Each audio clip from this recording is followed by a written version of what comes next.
Christ Jésus nous a sauvés en assumant une chair semblable à la nôtre en toutes choses à l'exception du péché.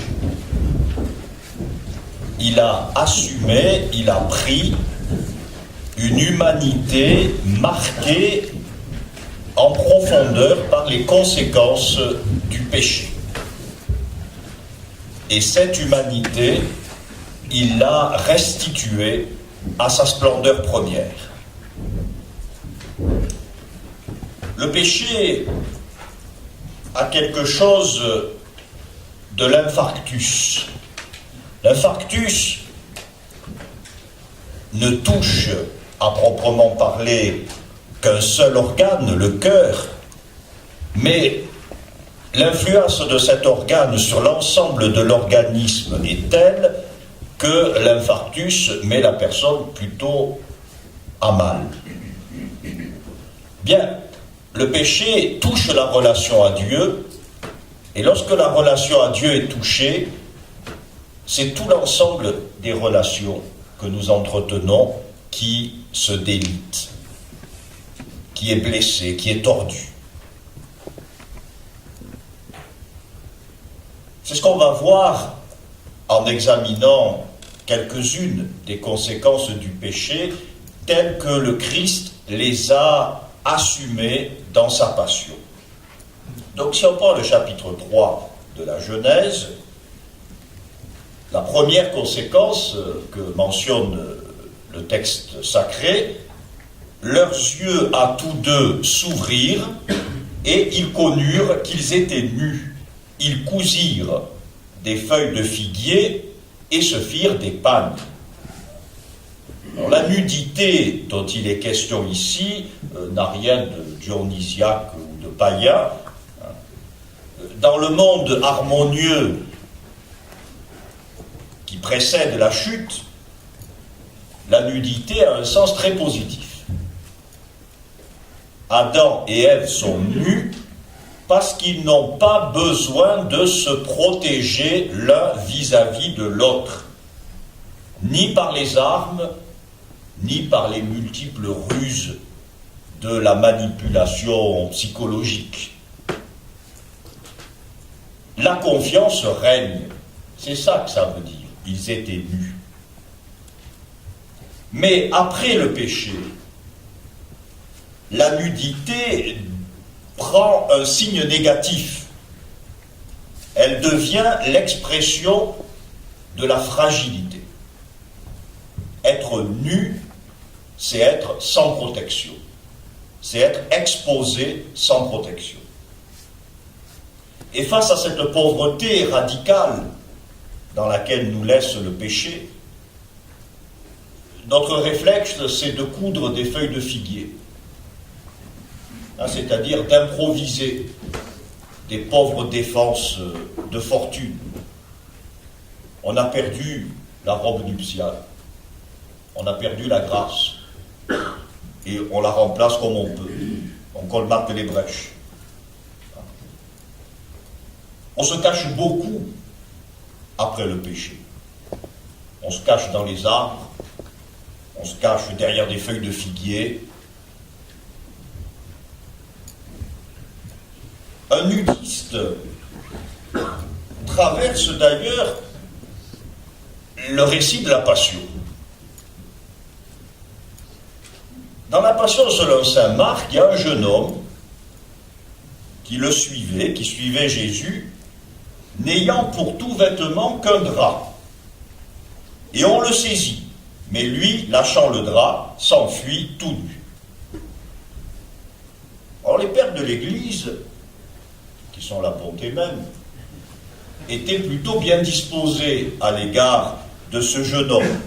Ils pensaient que, un petit peu à l'image du patriarche Joseph, qui avait préféré abandonner son vêtement plutôt que sa vertu dans les mains de la femme de Potiphar, pensaient que ce jeune homme était l'image de ceux qui n'hésitent pas à tout quitter, à renoncer à tout, pour ne pas tomber entre les mains du monde.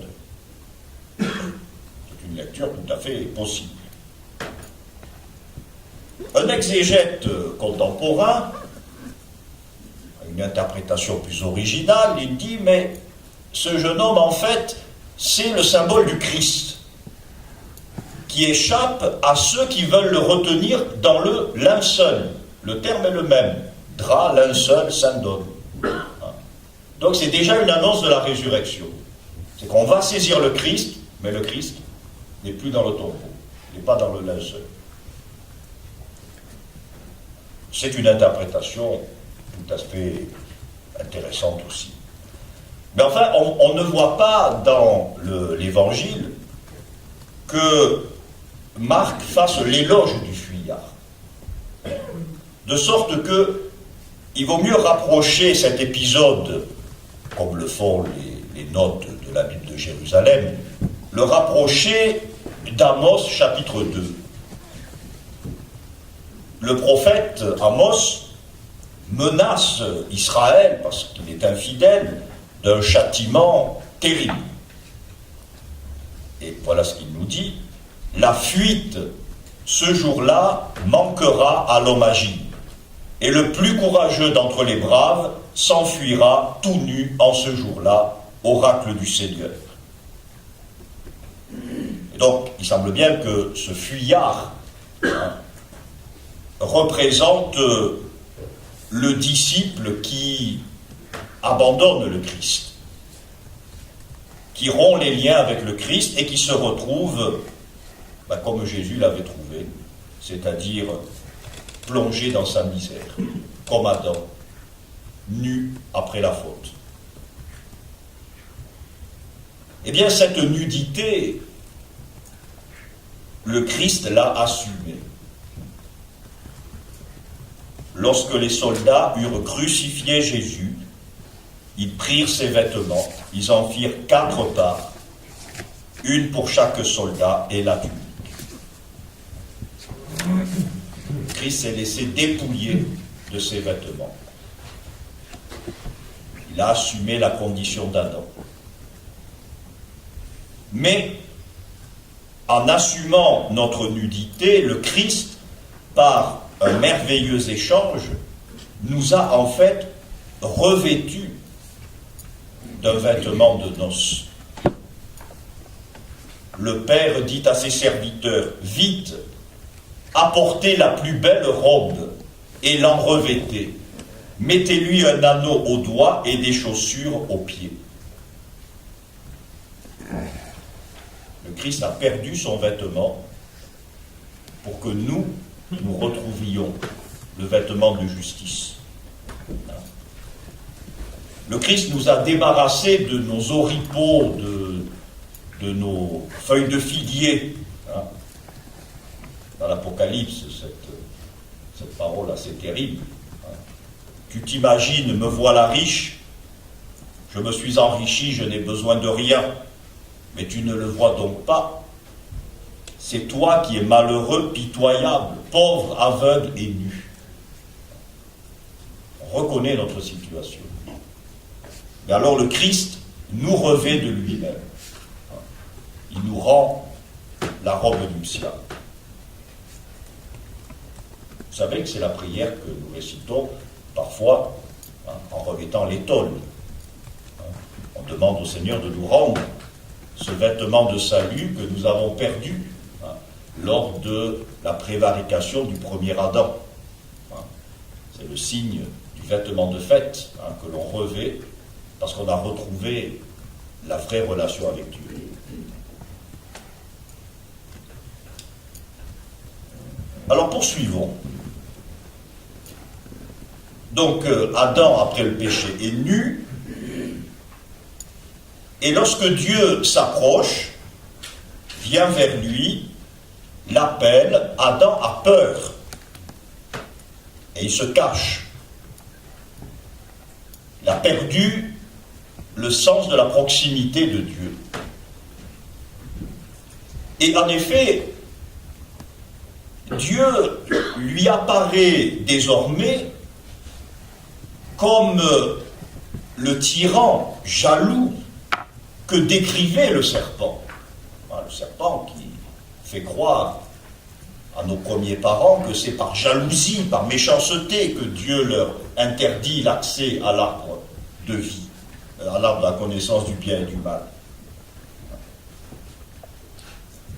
Et ça, c'est la réaction du pécheur. Le pécheur, il voit Dieu comme un homme dur. J'aime bien la formulation du mauvais serviteur dans la parabole des talents. Je savais que tu es un homme dur, que tu moissonnes où tu n'as pas semé, etc. Ça, c'est l'image que le pécheur se fait de Dieu. Quand on a coupé une relation vivante avec Dieu, on a de Dieu l'image de quelqu'un qui opprime. Alors, comment est-ce que Jésus a assumé cette situation? Alors, bien sûr, ça j'y reviendrai, Jésus n'a jamais été séparé du Père. Même au plus obscur de la Passion, il a toujours été dans la proximité du Père. Mais aux heures les plus sombres de la Passion, il a pu, dans sa conscience empirique, psychologique, jamais dans la réalité de son âme profonde, mais dans sa conscience psychologique, empirique, il a pu éprouver ce sentiment de déréliction. Comme si Dieu était lointain, étranger.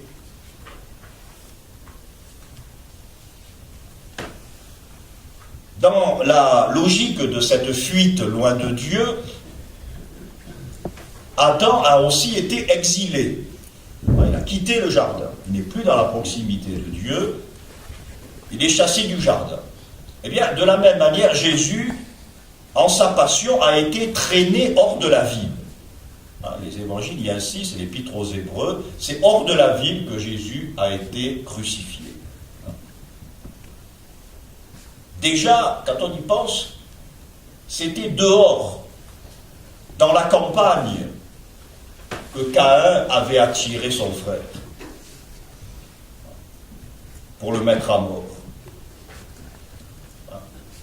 Toujours se méfier quand un confrère nous dit viens faire un tour à la campagne. Ça a mal commencé, ce genre d'invitation. Et donc, c'est aussi hors de la vigne que les vignerons jettent le fils qu'ils ont tué. Et on peut dire que cette expulsion de celui qui est venu chez les siens, que les siens n'ont pas reçu, se prolonge dans la vie de l'Église, dans la vie des croyants. Il ne faut pas s'étonner de cette poussée permanente de marginalisation des croyants, marginalisation de l'Église. C'est la loi du monde. Les disciples ont été repoussés par la synagogue, repoussés par l'Empire, etc. Jésus, dit l'Épître aux Hébreux, pour sanctifier le peuple par son sang, a souffert en dehors de la porte. Sortons donc à sa rencontre, en dehors du camp, en portant son humiliation. Nous n'avons pas ici-bas de cité permanente.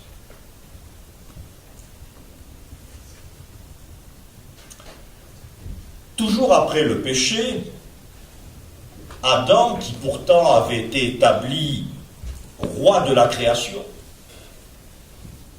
couronné de gloire et d'honneur, dit le psaume, Adam va être condamné à travailler à la sueur de son front et à travailler une terre rebelle, une terre qui ne produit pour lui, nous dit l'Écriture, que chardon et épines.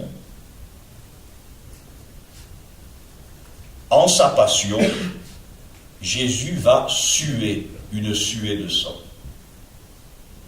Sa sueur, dit saint Luc, rapportant la prière à Gethsémani, sa sueur devint comme de grosses gouttes de sang qui tombaient à terre. Dans sa passion, Jésus va être couronné d'épines. Ces épines elles évoquent plusieurs choses. Elles évoquent l'opposition entre l'homme pécheur et le cosmos, et la nature. La nature ne produit plus que des épines. La nature est devenue agressive, hostile vis-à-vis de celui qui la soumet à la vanité, c'est-à-dire qui l'utilise en dépit du bon sens. Et puis ces épines, elles évoquent aussi la situation stérile de l'homme coupé de la source vive qu'est Dieu. Les buissons d'épines, on en parle souvent dans l'Écriture, et ceux qui sont allés en Terre Sainte savent qu'il s'agit non pas de buissons fixes, mais de ces espèces de boules qui se forment et que le vent charrie dans les lieux désertiques, d'ici, de là. Le buisson d'épines, c'est ce qui n'a pas de racines, ce qui n'est pas enraciné. C'est ce qui est livré au gré des éléments. Le buisson d'épines, dans la Bible, c'est ce qui s'oppose à l'arbre toujours vert. L'arbre toujours vert, ça, c'est le symbole du juste, de celui qui se tient près des sources de la vie. Vous voyez le psaume 1. Le juste est comme un arbre planté près du cours des eaux, jamais son feuillage ne flétrit. Donc le Christ, en étant couronné d'épines, prend sur lui cette malédiction. Et ce qui nous restitue, c'est la couronne de gloire. Tu seras un diadème de gloire dans la main de ton Dieu, promet le prophète, promet Dieu à travers le prophète Isaïe.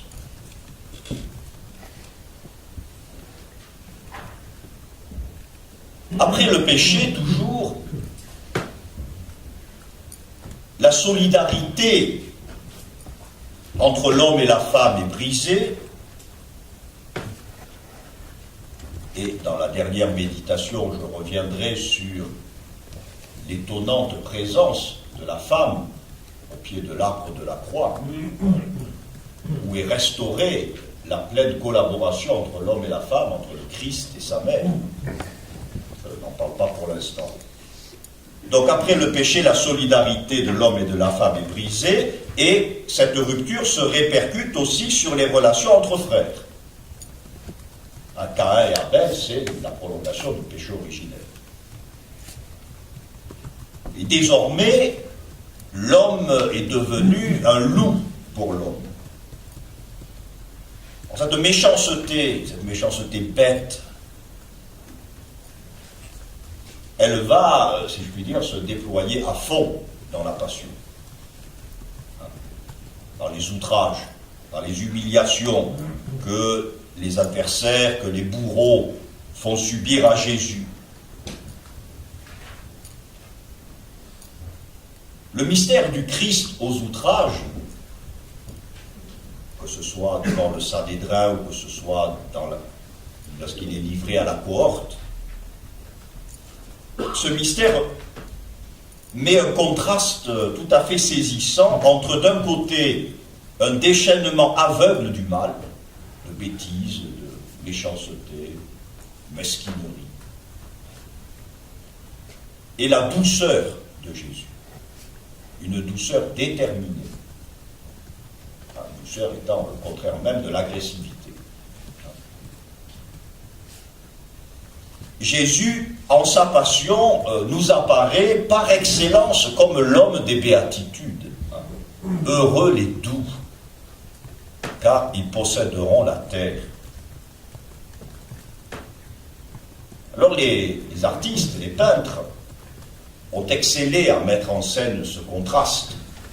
Je pense en particulier à un tableau que j'aime beaucoup de Jérôme Bosch, où on voit représenter le Christ aux outrages, un visage très doux, très lumineux, et d'autre part, des personnages plus laids et grotesques les uns que les autres, qui se déchaînent autour de lui, et qui symbolisent probablement les différents péchés peut dire que la scène des outrages, c'est l'anticipation de la descente aux enfers. Et on y voit une sorte de contraste très violent entre la haine qui rend laid et l'amour, même l'amour défiguré, dont la beauté pacifie, rayonne. Puisqu'on parle de tableau, j'ai en tête un autre tableau de Bruegel, cette fois-ci, qui représente la chute des anges, la révolte de Satan et la chute des anges.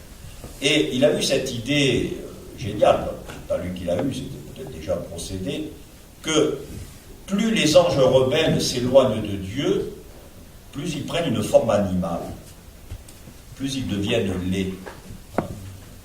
Tant qu'ils sont encore dans la proximité de Dieu, il y a encore quelques traits angéliques.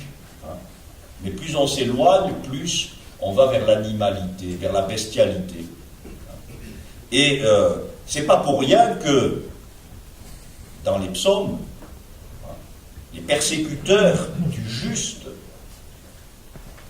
sont souvent assimilés à des animaux. Quand on dit des taureaux nombreux me cernent, de fortes bêtes de Bachan m'encerclent. Ce sont des lions lacérants et rugissants. Ou un autre psaume, mon âme est couchée parmi les lions qui dévorent les fils d'hommes, etc., etc. Donc le Christ est descendu dans la fosse au lion, comme le prophète Daniel. Bref, on pourrait multiplier, j'ai essayé de vous donner quelques exemples, on pourrait multiplier cette lectio divina, rapprocher les différents aspects de la condition du pécheur, telle que l'a décrit l'Écriture, et la passion de Jésus. Et tous ces exemples nous signifient que c'est en assumant la condition de pécheur que le juste sans péché nous a tirés de l'abîme du péché. Deux précisions plus théologiques avant de passer au point suivant. Donc le Christ, pour sauver l'humanité, s'en est rendu solidaire autant que l'exigeait et que le permettait sa mission. Saint Thomas a traité de ce point, de manière plus technique, dans les questions 14 et 15 de la Tertia Pars. Ce sont les questions qui sont consacrées au defectus que le Christ a librement assumé pour notre salut. Defectus ne doit évidemment pas être traduit par défaut, mais par limite. Le Christ a assumé certaines limites de la condition humaine. Aussi bien du corps, question 14, que de l'âme, question 15. Saint Thomas explique que le critère pour discerner quelle limite le Christ a ou n'a pas assumé, le critère se prend de sa mission de rédempteur. C'est-à-dire que le Verbe de Dieu, en s'incarnant, a pris sur lui toutes les limites qui, primo, affectent la nature humaine comme telle après le péché d'Adam, comme la souffrance, comme la mort, et, secundo, les limites qui ne sont pas incompatibles avec la perfection requise pour l'accomplissement de sa mission. C'est-à-dire, par exemple, saint Thomas explique que le Christ n'a pas assumé cette conséquence du péché qu'est l'ignorance de Dieu. Le péché nous rend obtus. Évidemment, cette conséquence-là, le Christ ne l'a pas assumée, puisque sa mission est précisément de nous faire connaître le mystère de Dieu. Il n'a pas assumé non plus l'inclination au mal qui est en nous depuis le péché, etc. à plus forte raison, faut-il écarter la peine du temps, hein, la séparation de Dieu, qui est une conséquence du péché. Mais le Christ, pour accomplir sa mission, devait être parfaitement uni au Père, et non pas séparé du Père. Donc comprenons bien, il y a tout un courant théologique qui va un petit peu dans ce sens-là, qui me semble-t-il n'est pas très juste. Hein. C'est que la croix n'est pas le lieu de la division qui serait introduite dans la Trinité, comme si le Père prenait le Fils en haine, ou que le Fils était séparé du Père. Au contraire, la croix, c'est le lieu de la plus haute union entre le Père et le Fils. Pourquoi ? Parce que c'est le lieu de la plus haute charité. La croix, c'est le lieu du plus haut amour du Fils pour le Père.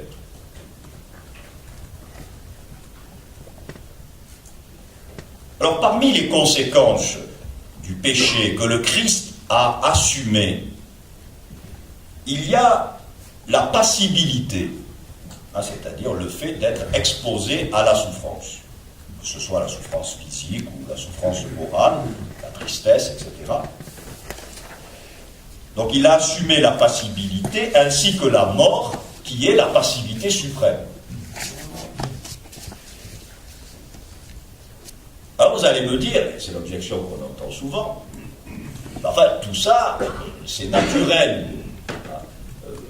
Souffrir, mourir, ça fait partie de la condition humaine. C'est pas lié au péché. Les animaux qui n'ont pas péché, ils souffrent et ils meurent. Je réponds oui et non. Oui, c'est vrai, il est vrai que notre corps est ainsi fait qu'il ne peut de lui-même rester en parfait état et proportionné à l'âme qui en est la forme.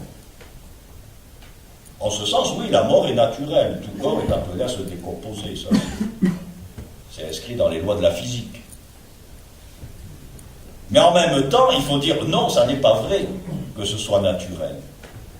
Parce que Dieu, dès l'origine, a voulu pour nous autre chose. Il a voulu pour nous la grâce de l'immortalité. Cette immortalité qui est nécessaire pour que nous soyons capables de vivre notre vocation de communion à la Trinité. Cette grâce, Adam l'a perdue par le péché. De sorte que, d'un certain côté, la mort est naturelle et de l'autre côté, elle ne l'est pas. D'un certain côté, elle est naturelle, de l'autre, elle apparaît comme une peine liée au péché.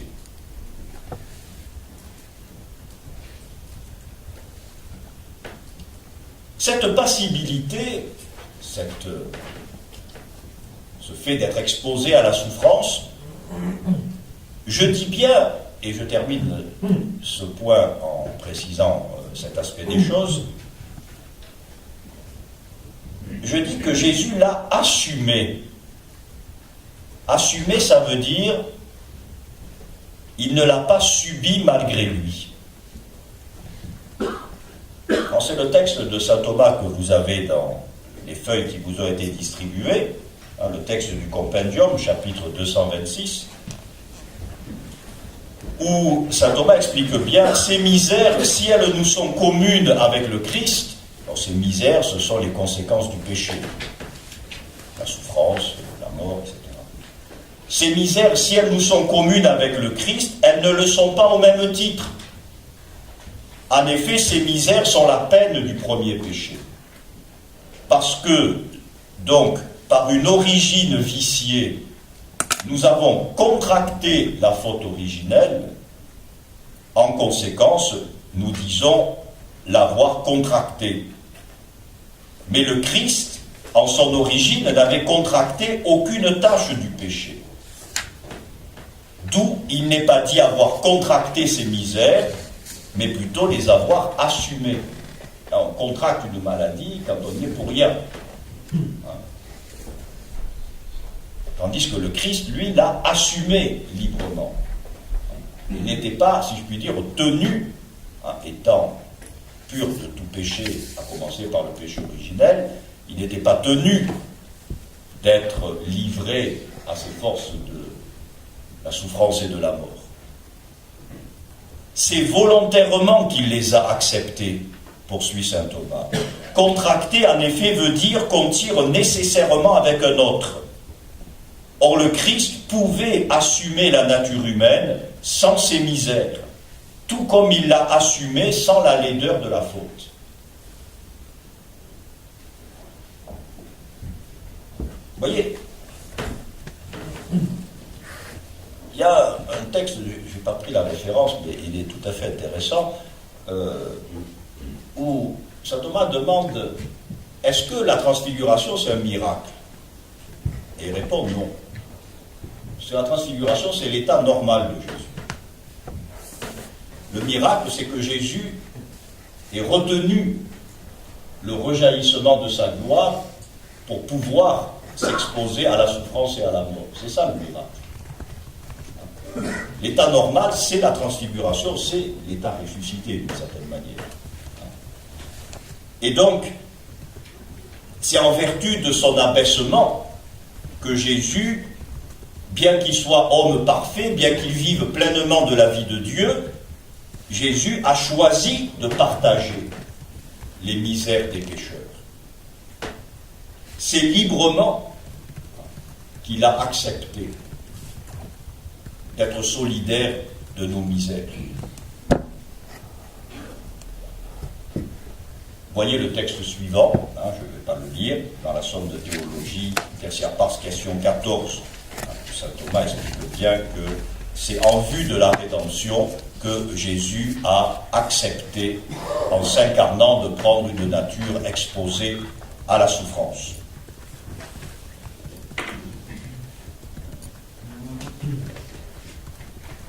J'aborde mon 6e point.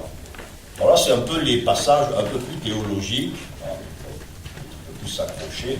Ensuite, j'espère, on débouchera sur quelque chose de plus contemplatif. Donc, 6e point, il a souffert pour nous. En insistant et en soulignant le pour nous. Qu'est-ce que ça veut dire, il a souffert pour nous? 1er aux Corinthiens, chapitre 15, verset 3, saint Paul rappelle les grands énoncés de la foi. « Je vous ai transmis tout d'abord ce que j'ai moi-même reçu, à savoir que le Christ est mort pour nos péchés selon les Écritures. » Le Christ est mort pour nos péchés. La mort du Christ n'est pas un accident de parcours, elle a une finalité.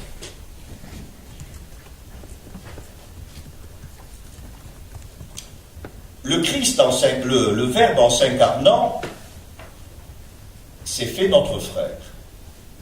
Le frère sans péché des pécheurs que nous sommes. Il a pris en lui l'humanité déformée pour la reformer, pour la remodeler à son image et à sa ressemblance. Mais attention, cette identification du Fils à l'humanité pécheresse, c'est pas la rédemption. C'est la condition de la rédemption. Mais c'est parce que le Christ a fait et souffert dans cette condition humiliée qu'il a assumée, c'est par cela qu'il nous a réconciliés avec le Père. Il faut bien distinguer, si je puis dire, Christ assume une nature humaine, et ensuite, dans cette nature humaine, il opère un certain nombre d'actions qui nous rachètent du péché. Alors, nous allons réfléchir sur les modalités de cette œuvre. Quelle est l'action par laquelle le Christ nous a libérés du péché? Mais avant d'entrer dans cette question, il faut essayer de comprendre en quoi l'œuvre rédemptrice que le Christ a accomplie sur la croix, en quoi est-ce que ça me concerne? En quoi est-ce que ça concerne tous les hommes?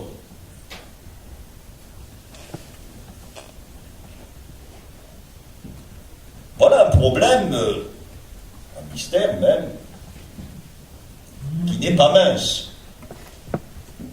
Hein, Saint Paul nous dit, comme la condamnation d'un seul a entraîné sur tous les hommes une condamnation, de même l'œuvre de justice, c'est ça la rédemption, l'œuvre de justice d'un seul procure à tous la justification qui donne la vie.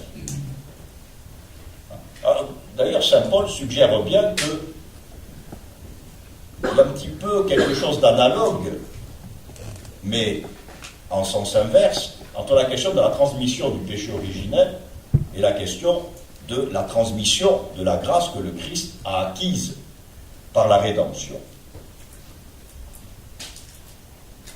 Comment expliquer cette solidarité entre le Christ et chacun de nous? Comment expliquer que ce que le Christ a fait autrefois sur la croix me donne la vie à moi? C'est-à-dire, je vis maintenant de cette vie-là que le Christ m'a obtenue. Si j'ai la foi, l'espérance et la charité, cette grâce-là, c'est une grâce qui a jailli sur la croix. Ça vient de la croix. C'est la croix qui me fait vivre. Alors, dans la théologie du Moyen-Âge tardif,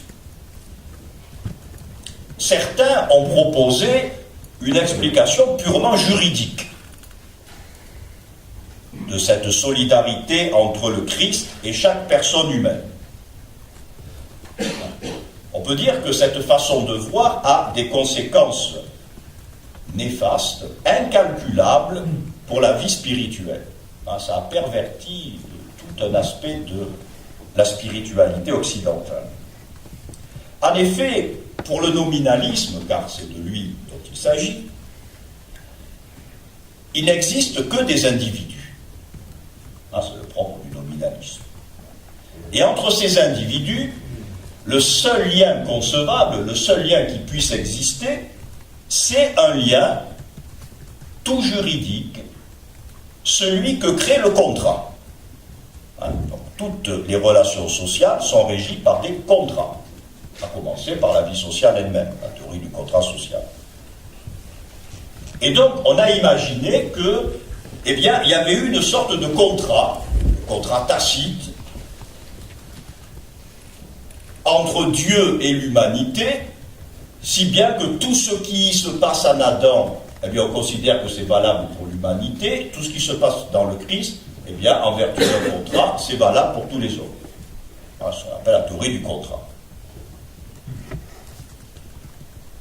Et donc, on en est venu à penser, surtout, à dire vrai, dans les théologies de la Réforme, mais aussi dans le catholicisme,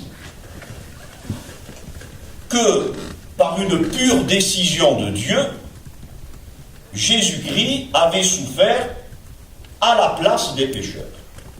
Voilà, il y a eu un contrat, c'est Jésus qui souffre, et si Jésus souffre, nous, on est dispensés. Jésus s'est substitué aux pécheurs, et il a payé pour eux. Théorie dite de la substitution.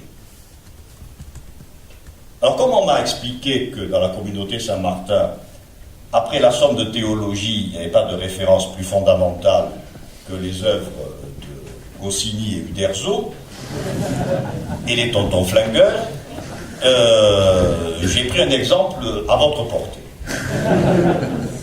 Alors, vous avez peut-être présent à l'esprit une scène assez étonnante de la zizanie.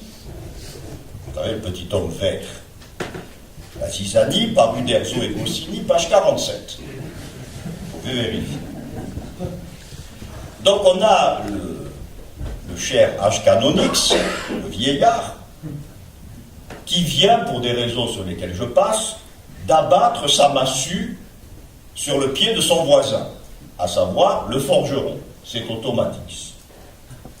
Et le forgeron, aussitôt, réagit en se tournant vers le malheureux barde qui passe par là, Assurance Tourix, et il lui assène un redoutable crochet. Alors le barde est effondré par terre, étonné, mais je n'ai rien dit, moi. Et le forgeron de se justifier, je sais bien que tu n'as rien dit, mais je ne pouvais tout de même pas taper sur ce vieux débris.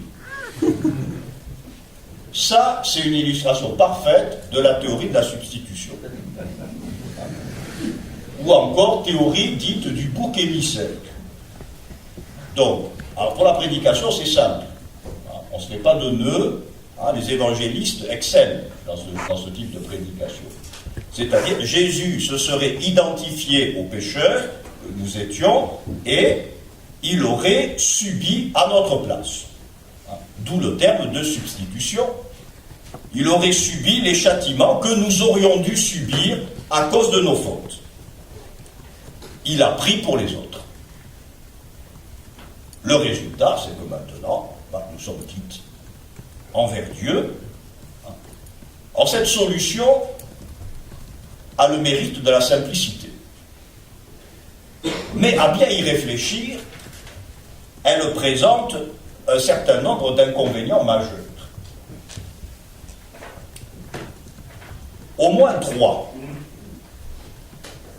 Premier inconvénient vient de ce que Jésus n'a pas été puni ni châtié par Dieu. Tout simplement, je le répète, parce qu'on ne punit que les coupables et que Jésus est innocent. Il est, comme disent les Actes des Apôtres, le saint et le juste. De sorte que Dieu aurait été injuste en punissant un innocent. Ce n'est pas secondaire, cette objection. Deuxième inconvénient, c'est que cette théorie laisse supposer qu'il y a en Dieu une sorte de capital de colère indifférencié. Il faut à tout prix que ça sorte. Donc, un petit peu comme c'est automatique, il faut que Dieu, offensé, se défoule. Peu importe que ce soit sur X ou sur Y, l'essentiel c'est que ça sorte. Le fait, c'est une expérience qu'on fait assez souvent. Quand on ne va pas bien, la première personne qu'on rencontre, c'est elle qui subit les foudres. Bon. Il faut reconnaître que ce n'est pas tout à fait l'image de Dieu que nous a transmise le Christ Jésus. Enfin, le troisième inconvénient, qui est plus subtil mais important, c'est que dans cette histoire, nous, on est totalement passifs. Tout se joue entre le Père et le Fils. Et donc, nous sommes pardonnés malgré nous, sans aucune coopération de notre part. Alors, on comprend, dans ce contexte, que H. Canonix, qui en fait est un crypto-catholique, qui a conscience de l'importance de la dignité humaine, et qui est même un cryptotomiste, qui croit à l'efficacité des causes secondes. H. Canonix insiste, mais je veux qu'on me tape dessus, moi. Ben oui. En effet, la passion de Jésus, ça n'est pas un événement passé dont je pourrais, comme un bon rentier, me contenter de toucher les dividendes en fin de mois. Quand je viens de confesser, voilà, je touche les dividendes, le Christ a satisfait pour moi, parfait. Il me semble que dans cette vision des choses, il y a deux erreurs opposées sur le mystère de la rédemption. La première erreur, je l'ai déjà signalée, c'est celle, disons, de la théorie de la substitution, de certains protestantismes. La première erreur consiste à penser que Jésus a tout fait à notre place. L'homme est tellement perverti qu'il ne peut d'aucune manière coopérer à son salut. Donc, c'est Jésus et Jésus seul qui a tout fait. Toute l'affaire s'est réglée entre lui et le Père. Nous n'avons plus rien à faire, sinon à remercier Jésus. La seconde erreur, l'erreur inverse, l'erreur pélagienne, si je puis dire, consisterait à dire que Jésus, finalement, n'a fait que montrer le chemin, il a donné l'exemple. Mais enfin, une fois que l'exemple est donné, tout reste à faire. Et c'est à chacun de nous, à la force du poignet, d'imiter Jésus, de porter patiemment les peines de cette vie, et ainsi d'être sauvé.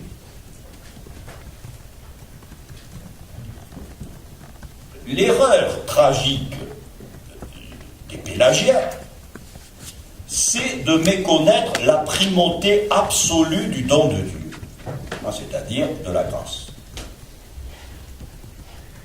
Impossible d'engager une démarche de conversion sans y être d'abord attiré par la grâce de Dieu et sans être rendu capable par la grâce de cette démarche. On en a une très belle illustration dans les récits de la Passion, je reviendrai plus longuement, mais c'est Pierre. Là où je vais, tu ne peux pas me suivre maintenant, dit Jésus à Pierre. Pierre qui voulait prendre les devants, qui a eu l'audace de dire « Je vais donner ma vie pour toi ». Jésus dit « Non, pas du tout. Tu ne vas pas donner ta vie pour moi, c'est moi qui vais donner ta vie pour toi. Et une fois que j'aurai donné ma vie pour toi, tu pourras donner ta vie pour moi. Mais il ne faut pas inverser l'ordre. Si ce n'est pas le Christ qui le premier donne sa vie, nous sommes absolument incapables de donner notre vie pour le Christ. Le fait que nous donnions notre vie pour le Christ, et Pierre a donné sa vie pour le Christ, est un fruit de la passion. C'est parce que le Christ a mérité à Pierre cette grâce que Pierre a pu donner sa vie pour le Christ. Mais il ne faut pas mettre la charrue avant les bœufs. Donc Pierre s'imagine que c'est lui qui donne sa vie pour le Christ, et il ne le fait pas. Ça capote admirablement. Parce qu'il a voulu inverser l'ordre de la grâce. Donc ça, c'est l'erreur pélagienne. J'y reviendrai. Quant au protestantisme, il méconnaît la réalité de notre participation à l'œuvre du Christ. C'est-à-dire qu'une fois que le Christ nous a mérité la grâce, nous pouvons participer à notre tour à l'œuvre de la rédemption. Et ça, c'est fondamental. Nous ne sommes pas passifs. La rédemption, ce n'est pas simplement un coup de badigeon passé sur le mur. Ce n'est pas un simple voile jeté sur nos turpitudes.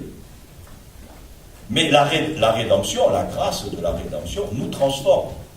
Ça, c'est le grand enseignement du Concile de Trente. C'est que la grâce n'est pas simplement une décision de Dieu, mais c'est une transformation intérieure de l'homme. Et donc la grâce nous rend capables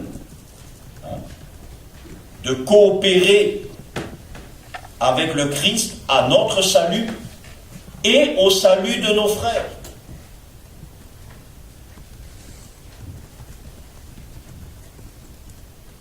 Donc ça, c'est fondamental. Nous sommes, et en tant que prêtres, à plus forte raison, nous sommes vraiment, par la grâce, appelés à coopérer à l'œuvre du salut. Pas simplement à en être les bénéficiaires. Et ça, c'est le sens, me semble-t-il, de la parole de Jésus dans la grande prière sacerdotale de Jean 17.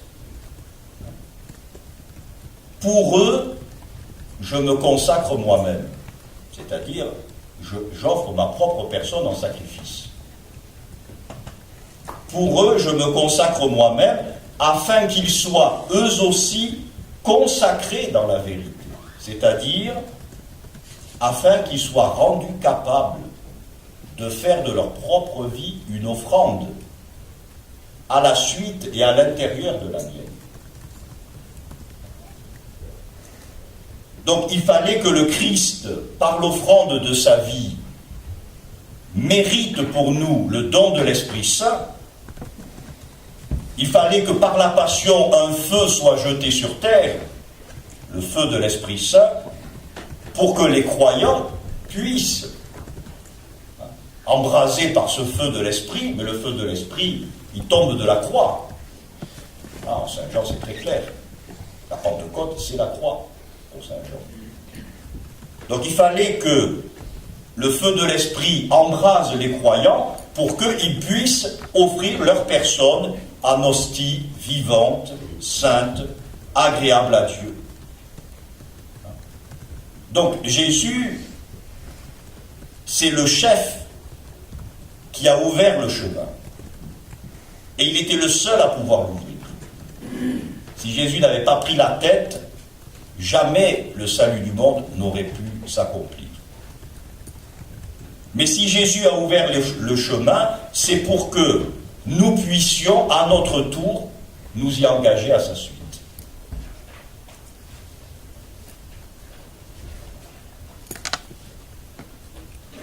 Je termine par un texte de saint Augustin qui résume bien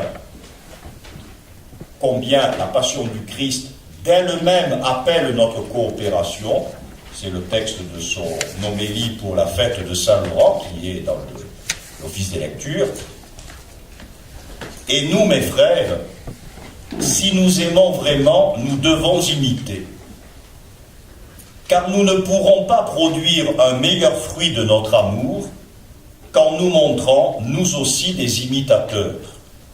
Le Christ a souffert pour nous et nous a laissé son exemple pour que nous suivions ses traces.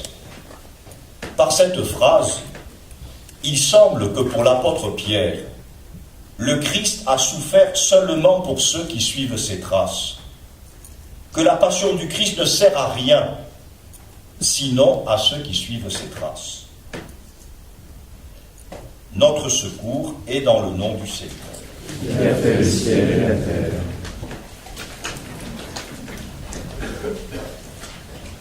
Ne pas forcément calculer dans la grande